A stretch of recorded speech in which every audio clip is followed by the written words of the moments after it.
त्रिपुरा की राजधानी अगरतला में मैं आभारी हूं कि आप लोगों ने मुझे आपके साथ बातचीत करने का यह मौका उपलब्ध कराया।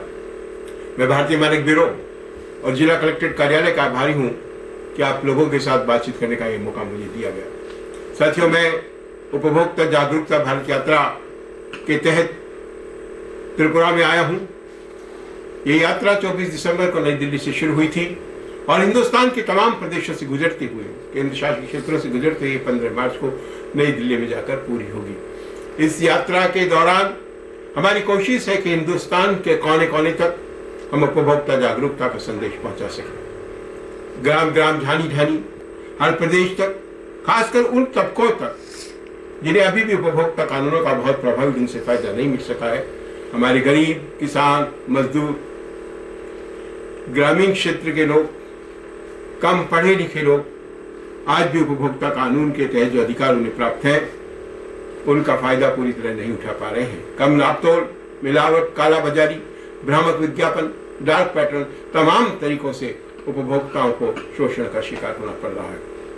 साथियों, उपभोक्ताओं को संरक्षित करने के लिए भारत सरकार ने बहुत सारे कानून बनाए हैं, जिनमें उपभोक्ता संरक्षण कानून 2019 एक महत्वपूर्ण कानून है। इसके साथ ही साथ bureau of Indian standard act, essential commodities act, food safety and standard act, legal metrology act, तमाम तरह के दूसरे कानून है जिसके जरिए इस बात को सुनिश्चित बनाने की कोशिश की गई है कि उपभोक्ता के अधिकारों का हनन न हो। लेकिन जागरूकता के अभाव में तमाम सरकारी प्रयासों के बावजूद पूरी तरह इन कानूनों का लाभ नहीं मिल पा रहा है और इसके लिए हमें जागरूक होना ही होगा।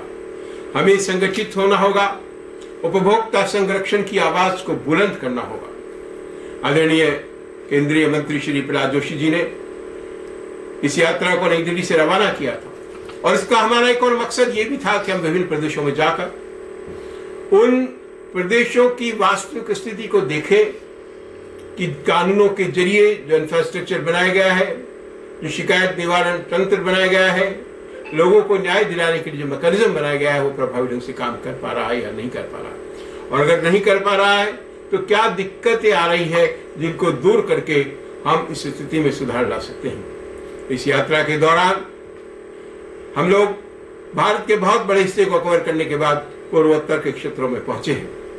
हम लोगों ने गुवाहाटी में और शिलोंग में पिछले 2 दिनों में आप लोगों के साथ बातचीत की, विभिन्न कार्यक्रम आयोजित किए गए। मुझे खुशी है कि कल जो कार्यक्रम मेघालय में आयोजित हुआ था, खुद मेघालय सरकार के सेक्रेटरी साहब और तमाम दूसरे अधिकारीगण मौके पर कार्यक्रम के दौरान मौजूद थे। इसी प्रकार का उत्साह हिंदुस्तान के तमाम प्रदेशों में हमें मिला है।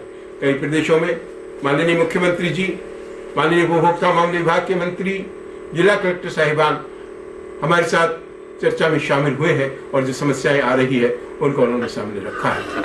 जो भी बातें सामने आएगी, जो भी आप लोगों के सुझाव सामने आएंगे, उनको लेकर हम भारत सरकार को और विभिन्न राज्य सरकारों को एक रिपोर्ट भेजेंगे और इस रिपोर्ट के जरिए हम इस बात की कोशिश करेंगे कि इन बाधाओं को प्रभावी ढंग से दूर किया जा सके। यदि उपभोक्ता संरक्षण कानून में किसी तरह के बदलाव की जरूरत है, यदि हमें लगता है कि कानून में किसी तरह की संशोधन की जरूरत है, तो कानून में संशोधन भी किए जाएंगे। भारत सरकार ने उपभोक्ता संरक्षण कानून में संशोधन के चिंतन शिविर का आयोजन किया।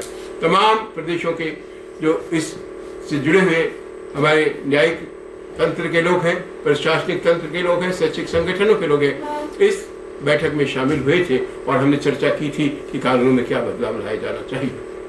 आज भी मैं आप सब लोगों के साथ इसी बात पर चर्चा करना चाहता हूं कि क्यों तमाम सरकारी प्रयासों के बावजूद, जबकि भारत सरकार की ओर से बहुत सारे मार्गदर्शन निकाले गए हैं, दिशा निर्देश निकाले गए हैं, सेंट्रल कंज्यूमर प्रोटेक्शन अथॉरिटी, केंद्रीय उपभोक्ता संरक्षण प्राधिकरण बहुत प्रभावी ढंग से काम कर रहा है। मिसलीडिंग एडवर्टाइजमेंट्स के खिलाफ, भ्रामक विज्ञापनों के जरिए उपभोक्ताओं को गुमराह करने वालों के खिलाफ बड़ी पेनल्टी की गई है। राज्य स्तर पर उपभोक्ता संरक्षण परिषदों का प्रावधान है।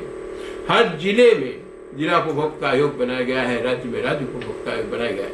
लेकिन हमने देखा तो मेघालय में हम यही बात कर रहे थे, स्टेट कमीशन में केवल 5 केस पेंडिंग है। बहुत सारे जिलों में शिकायतें नहीं आती। अधिकतर पूर्वोत्तर राज्यों की स्थिति ऐसी है। इसका ये मायने नहीं है कि आप लोगों को कोई शिकायत नहीं है।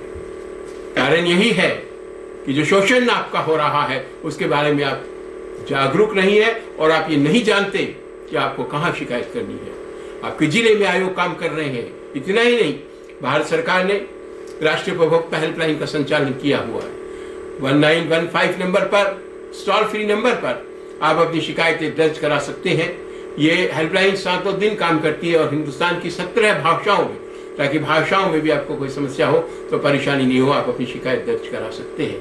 लेकिन साथियों, जब तक आप खुद समझेंगे नहीं सुरक्षा के आपके अधिकार के बारे में, बाजार में बिकने वाले सामान और सेवाओं से आपको किसी तरह का नुकसान न हो उसके बारे में, सूचना के अधिकार के बारे में कि आपको प्रॉपर सूचनाएं प्रोडक्ट और सर्विसेज के बारे में दी जा रही है या नहीं दी जा रही है, आपके चयन के अधिकार के बारे में कि आपको किसी खास चीज या खास वस्तु या ब्रांड को खरीदने के लिए बाध्य तो नहीं किया जा रहा है, आपकी सुनवाई के अधिकार के तौर पर कि अगर आपने किसी तरह की गड़बड़ी आपके साथ सामान या उत्पाद या सेवा में हो गई है तो जो बेचने वाला है, जो निर्माता है, जो बनाने वाला है, उसको उस शिकायत का समाधान करना पड़ेगा, आपकी बात को सुनना पड़ेगा। क्षतिपूर्ति के अधिकार के रूप में वस्तु आपने खरीदी, उससे किसी तरह का कोई नुकसान आपको हो गया है, जितना नुकसान हो गया है वो आप वसूल करने के अधिकारी हैं। और जिस उपभोक्ता आयोग की मैंने बात की, आपके हर जिले में वो उपभोक्ता आयोग काम कर रहा है और इस उपभोक्ता आयोग में शिकायत करने के लिए आपको वकील करने की जरूरत नहीं है, आप खुद अपनी शिकायत जाकर पेश कर सकते हैं। इतना ही नहीं, 5 लाख रुपए तक के मामलों के लिए किसी तरह की कोर्ट फीस भी नहीं लगती, फैसला भी जल्दी हो इस बात के प्रावधान किए गए हैं, लेकिन जाना हमें ही पड़ेगा। एक पुरानी कहावत का मैं अक्सर जिक्र करता हूँ, माँ भी बच्चे को तब दूध पिलाती है जब वो रोना शुरू करता है, जब तक वो खेल रहा होता है, हंस रहा होता है, उसको लगता है थोड़ी देर इसको और खेल लेंगे। आप लोग अगर शिकायत नहीं करेंगे तो इस पूरी प्रक्रिया का लाभ हम सब लोगों तक नहीं पहुंचा सकते, क्योंकि जिन लोगों पर इसको लागू करने की जिम्मेदारी है, अगर उन्हें पता ही नहीं होगा कि आपके साथ किस तरह की गड़बड़ी हो रही है, हम केवल सरकार के भरोसे नहीं छोड़ सकते, क्योंकि ये लोकतंत्र है और लोकतंत्र में पॉलिसी निर्माण में बहुत सारे लोगों की भूमिका होती है, बहुत सारे दबाव से वो काम करते हैं। आज जो व्यापारी हैं, जो बहुराष्ट्रीय कंपनियां हैं, उनके बड़े बड़े संगठन हैं, उनके अपने प्रेशर ग्रुप से जो सरकार की नीतियों को प्रभावित करते हैं। अगर हम अपने अधिकारों को सुरक्षित करना चाहते हैं, अगर हम उन्हें सुनिश्चित बनाना चाहते हैं, तो हमें हमारी आवाज को बुलंद करना होगा। देश के उपभोक्ता संगठनों को एक होना होगा।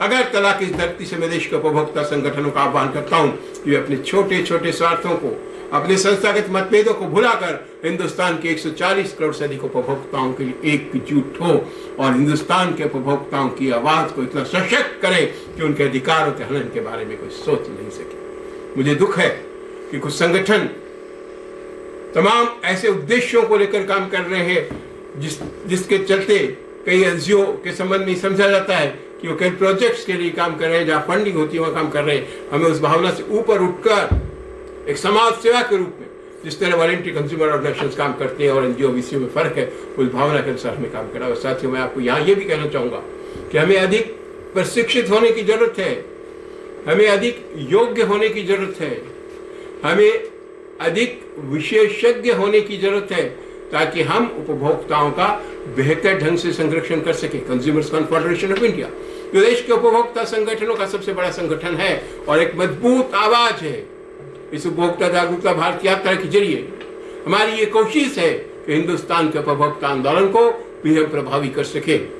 जो साथी उपभोक्ता आंदोलन में काम कर रहे हैं, अगर उनको किसी तरह की समस्या का सामना करना पड़ता है, हम उनके साथ कदम से कदम मिलाकर संघर्ष करने के लिए तैयार हैं। और अगर उनको किसी तरह की समस्या आती है, उनकी समस्या के समाधान के लिए भी हम तैयार हैं। हमारी भारत सरकार से मांग रही है, जो हमारे साथी हैं, आप लोग हैं, उनका एक्रेडिटेशन होना चाहिए, उनकी एक पहचान सुनिश्चित होनी चाहिए, उनके प्रशिक्षण का प्रबंध होना चाहिए। मुझे खुशी है कि सेंट्रल काउंसिल ऑफ ईसीपीसीए इस मामले को लेकर पिछले कुछ सालों से लगातार काम कर रही है। लेकिन साथियों, हमें इसके लिए एकजुट होना होगा, हमें मिलकर आम उपभोक्ता की लड़ाई को लड़ना होगा। तब हम मिलावट रूपी जहर से, जो आज महामारी बन गई मानवता के लिए, आप देखिए बीमारियां बढ़ रही है, हार्ट, कैंसर, लीवर डिजीज, क्योंकि जो सामान बाजार में बिक रहा है वो मिलावटी है। जो फल और सब्जियां हमारे को स्वास्थ्य देने का काम करती थी, वो फल और सब्जियां हजारी जो घातक रसायन है उनसे पकाई जाती है और बजाय स्वस्थ रखने के बीमारियों का कारण बन रही है। कानून है, सरकार की मंशा है, लेकिन वो लोग नहीं है जो इन कानूनों को प्रभावी ढंग से लागू करा सके। अगर आप अपनी इस आवाज को बुलंद करेंगे, आप उन्हें शिकायत करने के लिए याद आएंगे, तो निश्चित रूप से हम उस लक्ष्य को हासिल कर सकेंगे। साथियों, त्रिपुरा में। मैं आह्वान करता हूं आपका कि आप में से कुछ लोग आगे आए, खासतौर से जो युवा साथी यहाँ बैठे हैं, जो हमारे स्टूडेंट्स हमारे बीच है, संगठनों के जो लोग हैं वो हमारे बीच है, वो आगे आए, उस आंदोलन का नेतृत्व करने के लिए आगे आए। आपको अनंत शर्मा बनना होगा, आपको दूसरा उपभोक्ता आंदोलनकारी बनना होगा, क्योंकि ये लड़ाई किसी एक व्यक्ति की नहीं है, ये लड़ाई किसी एक संगठन की नहीं है, ये हम सब की लड़ाई है और हमें मिलकर लड़ना होगा। साथियों, मैं समझूंगा अगर आप में से कोई एक भी आगे आया, अगर आप में से कोई एक भी आगे बढ़कर हिंदुस्तान के उपभोक्ता आंदोलन को नेतृत्व देने के लिए आ गया, तो मैं समझूंगा कि मेरा त्रिपुरा में इस अगरतला में आना सार्थक है। जो हजारों किलोमीटर की यात्रा करके हम आपके बीच आए हैं, उसका उद्देश्य यही है। अगर आपको किसी तरह की समस्या आ रही, विभिन्न सरकारों के साथ हमारी बात हुई, उन्होंने कहा कि हम वीसीओ को प्रशिक्षित करने के लिए तैयार हैं, हम उसका सशक्तिकरण करने के लिए तैयार हैं, हम उनका स्ट्रेंथन करने के लिए तैयार हैं, लेकिन आगे हमें आना होगा। हम आपको प्रशिक्षित करने के लिए तैयार हैं, आप आगे आइए। मैं विश्वास दिलाता हूँ, वचन देता हूँ, जहां आपका पसीना गिरेगा वहां अपना खून बहाने के लिए मैं सदैव तत्पर हूँ। और न केवल मैं, कंज्यूमर्स कॉन्फेडरेशन ऑफ इंडिया की पूरी टीम, आज 2000 से ज्यादा हमारे उपभोक्ता आंदोलनकारी साथी देश भर में कंज्यूमर कॉन्फेडरेशन ऑफ इंडिया के साथ काम कर रहे हैं। 3 दिन पहले विश्व रिकॉर्ड रचा गया, 4000 साथियों ने मिलकर सीसीआई का लोगो बनाया है चेन्नई में। हमने ये जो यात्रा की है, पूरे हिंदुस्तान में कोने कोने में हमें जो प्यार और समर्थन मिला है, वारंगल में 2000 लोगों की रैली उपभोक्ता जागरूकता भारत यात्रा के साथ हुई है।